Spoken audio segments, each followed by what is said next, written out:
Hey guys, Emily from Happy Herbs here, and today I'm going to be doing a video on leopard geckos. So leopard geckos are a great beginner reptile just because of how docile they are, how friendly they are, just an overall great and easy to care for pet. However, that doesn't mean that you should just jump and go get one. There are a lot of things that leopard geckos do require that you are going to have to look into. First of all, let's learn about the leopard gecko. The leopard gecko comes from the areas of Iraq and Iran, so basically kind of rocky areas. No sand, which I know is kind of surprising because a lot of people keep them on sand, but not a sandy area, more of like a compacted dirt, compacted rock kind of area. They are terrestrial animals, which means that they do live on the ground. They don't climb very often, so you are going to need a tank that has a lot more floor space rather than height. Leopard geckos are from the desert, so they do need higher temperatures, the hot side usually being around from 85 to 90 and the cool side usually becoming around 75 degrees. Just a quick note before you get a leopard gecko, all reptiles have the ability to bite. So if you don't want to get bitten, then most of the time the leopard gecko you're not going to get bitten, but there are some rare times where you might get bit by one, so just kind of keep that in mind. That's just kind of saying all reptiles can bite, so don't worry about it. So now let's move on to some basic care requirements of what leopard geckos need. So leopard geckos need anywhere from a 10 to 20 gallon long tank. A 10 gallon is good for them up to around 6 months, and that's when they kind of start getting big enough where they need more floor space. So I would definitely recommend getting a 20 gallon long tank. It's very good that you get the 20 gallon long tank and not the short and tall, otherwise they're not going to have enough room. Leopard geckos do need a hot and cool side in their tank, which means they need one side that's going to be mimicked around, I'd say about 90 degrees, 85, 90 degrees. And the other side's going to need to stay around 75 to 80. Leopard geckos are nocturnal, which means that they do need a lot of hides during the day, hides as in caves and stuff like that. So they are going to be sleeping a lot during the day, so you do have to keep that in mind when you get a leopard gecko, that they're not going to be the kind of pet that's going to be out and about all day. As for hides, you need about 3. One is going to be your hot hide on your hot side of the tank. Another one's going to be the cool hide on the cool side of the tank. And the third one's going to be a humid hide. Humid hides are really easy to make. You can just kind of get like a little Tupperware container, whatever you need, plastic tub, something. You cut a little hole in it, then you put a moist paper towel or sphagnum moss or something like that in there, and that'll create moisture in there, so when they do go through their shedding process, they can shed really easily and you won't have any issues. Other things that you're going to need to have in your leopard gecko's tank is a water dish, which of course they're going to drink out of.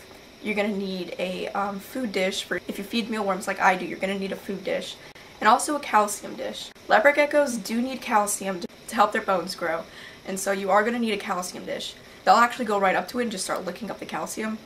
So that's really handy. You don't really have to dust their food except for when they're babies, which you might do a couple times a week. Leopard geckos are also, besides their hides, they're going to need a substrate, which I know a lot of people like to use sand for leopard geckos, and I just don't recommend it at all.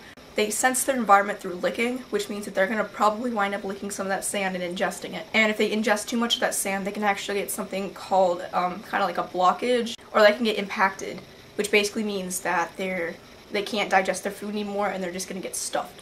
Basically, they're not going to be able to use the bathroom and they will die because of that. You can't really fix that too easily.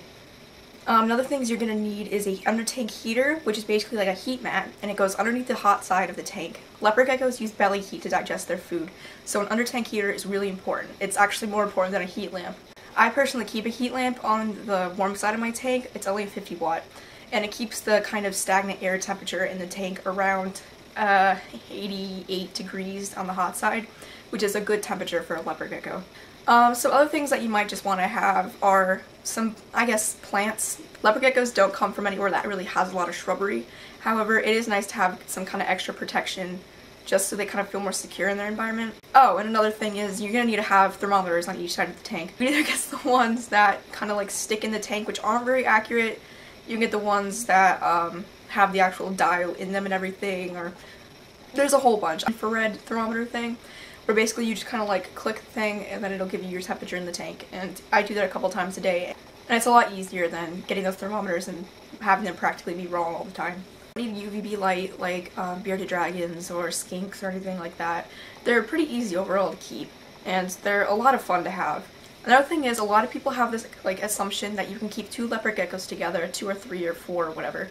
And this usually isn't a good idea because females or males, they tend to not get along very well.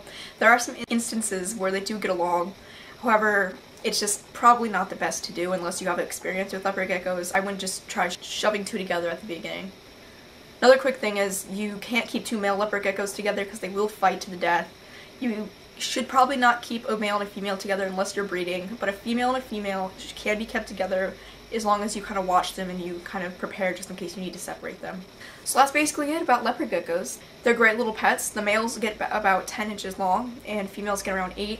They're not going to be a huge reptile that you're going to need a lug everywhere. They're a pretty decent size. So yeah, I hope this was helpful. If you have any questions, you can contact us on our blog, happyherps.tumblr.com, or you can ask on our YouTube channel, Happy Herps.